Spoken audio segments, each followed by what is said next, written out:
Un saludo, estudiantes del curso de Dinámica. Me presento, soy el licenciado James Zuluaga Bustamante.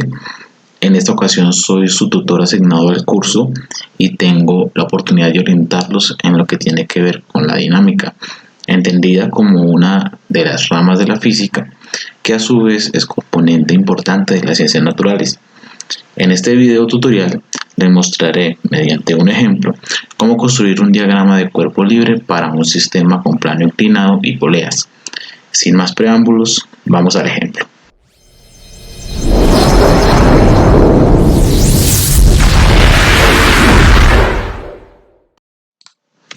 Bueno, utilizando esta gráfica creada en la aplicación de GeoGebra, tenemos un sistema de plano inclinado, el cual incluye una polea y dos masas. En este caso incluimos dos masas, las cuales podríamos llamar masa 1 y masa 2, y el ángulo del plano inclinado sería un ángulo teta. En este caso no nos interesa tener valores exactos, ¿cierto? O darle valores a la masa 1, masa 2 y el ángulo, porque lo que nos importa es cómo construir un diagrama de cuerpo libre. Para construir nuestro diagrama de cuerpo libre, lo primero que debemos hacer es establecer un sistema de referencia. Este sistema de referencia generalmente lo podemos establecer mediante un plano cartesiano, en el cual podemos tomar el eje X como el eje del movimiento y el eje Y como perpendicular a la superficie en el cual se encuentran las masas, o la masa, en este caso la masa 1 que está en la superficie. Como notan en la gráfica, las líneas punteadas corresponden al sistema de referencia, el eje X y el eje Y. Hay que tener en cuenta de que la masa 2 también se debe incluir sobre el eje X, ya que debemos tomar el eje X como el eje del movimiento. Además, debemos tener en cuenta de que el movimiento siempre se recomienda establecer que sea hacia la derecha. Esto para no tener complicaciones con el valor de los signos, ¿cierto?, en el momento de establecer las fuerzas de forma vectorial. Las primeras fuerzas que vamos a construir en nuestro diagrama de cuerpo libre serían los pesos de cada una de las masas. Los pesos, en este caso, siempre van a tender hacia abajo, ¿cierto?, sin importar nuestro sistema de referencia. ¿Cómo se calcula el peso? En este caso, el peso se calcula o es el producto de la masa multiplicada por la gravedad. Si estamos en la Tierra, pues sabemos o conocemos que la gravedad es de aproximadamente 9,8 metros sobre segundo al cuadrado y es considerada como constante en el planeta.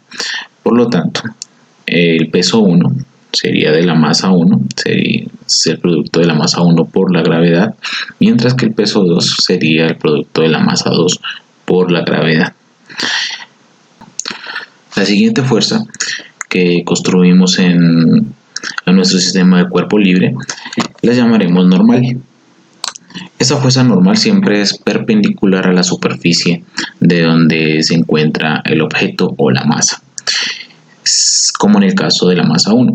Si el objeto no se encuentra sobre una superficie como tenemos en la masa 2, esta no tendrá normal, ya que esta fuerza se definió o viene desde la tercera ley de Newton, la ley de acción-reacción, donde toda fuerza aplicada a un objeto, en este caso sería acción, va a tener una reacción de la misma magnitud y opuesta, ¿cierto?, o en dirección opuesta a la aplicada. En este caso llamaremos reacción. Bueno, ahora nos damos cuenta de que tenemos una fuerza la cual no está dentro de nuestro sistema de referencia. Nuestro sistema de referencia, como bien lo dijimos, es el plano cartesiano XY, y si observamos el peso de la masa 1, en este caso peso 1, está por fuera de ese sistema de referencia, por lo que es conveniente definir las componentes de esa fuerza. Tenemos que dividir esa fuerza o el peso 1 para el eje X y para el eje Y. A esta división le llamamos componentes. Se reflejan de esta manera, ¿cierto? El peso 1 para el eje Y es igual al producto del peso 1 por el coseno del ángulo. Del ángulo θ. Hay que tener en cuenta de que este coseno del ángulo refiere a que si nosotros establecemos de que nuestro ángulo θ se refleja en el origen de las componentes, este coseno equivale al cateto adyacente, ¿cierto?, de ese ángulo. Por lo tanto, podemos definir de que el peso 1 en el eje Y es el producto del peso 1 por el coseno de ese ángulo, mientras que en el caso del peso 1 en la componente X va a ser el caso contrario, sería al producto del peso 1 por el seno del ángulo. ¿Por qué el seno del ángulo? Porque se establece que es el cateto opuesto al ángulo que está en el origen de las componentes, que es el mismo que del plano inclinado. Ahora continuamos construyendo las demás fuerzas en nuestro sistema. La siguiente fuerza se llama fuerza de rozamiento. Esa fuerza de rozamiento siempre estará en dirección contraria a nuestro movimiento. Esa fuerza se genera por el rozamiento entre la masa y la superficie donde se mueve. El nivel de rozamiento viene dado por la variable μ o la letra griega μ, y esta fuerza se calcula mediante el producto de la normal y esta coeficiente de rozamiento. Cabe aclarar de que la fuerza de rozamiento solo aplica para aquellas masas o objetos que están sobre una superficie.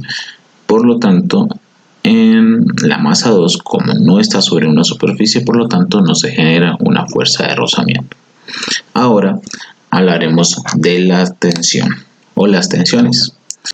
Esta fuerza de tensión se define como la fuerza con la que una cuerda o un cable tensa y tira a cualquier cuerpo unido hacia los extremos, por lo que todos aquellos cuerpos unidos mediante una cuerda sufrirán esta fuerza de tensión.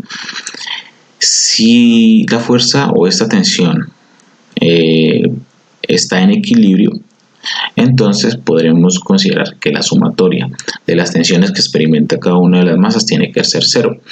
Por lo tanto, se debe colocar una tensión hacia la derecha y otra tensión hacia la izquierda del eje para que éstas se anulen, y asumimos de que nuestro sistema se encuentra en equilibrio. Si este equilibrio se rompiera, eso nos indicaría de que una de las masas se desprendería del sistema. Bueno, ahora damos por finalizada nuestra construcción del diagrama de cuerpo libre para nuestro sistema de ejemplo, teniendo en cuenta todas las fuerzas que interactúan en él. Los pasos a seguir es calcular la aceleración, teniendo en cuenta la sumatoria de fuerzas en el eje X y la sumatoria de fuerzas en el eje Y, teniendo en cuenta los signos que corresponden, ya que las fuerzas que van hacia la izquierda tendrían valores negativos y las fuerzas que van hacia la derecha tendrían valores positivos. Esto para el caso del eje X. Para el caso del eje Y, las fuerzas que están hacia arriba tomarían valores positivos, mientras que las fuerzas que están hacia abajo tomarían valores negativos.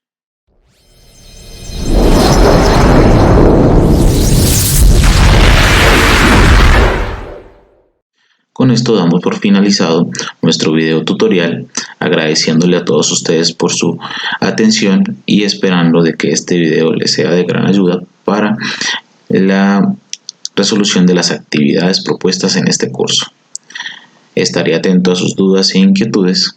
Que tengan un excelente día. Hasta pronto.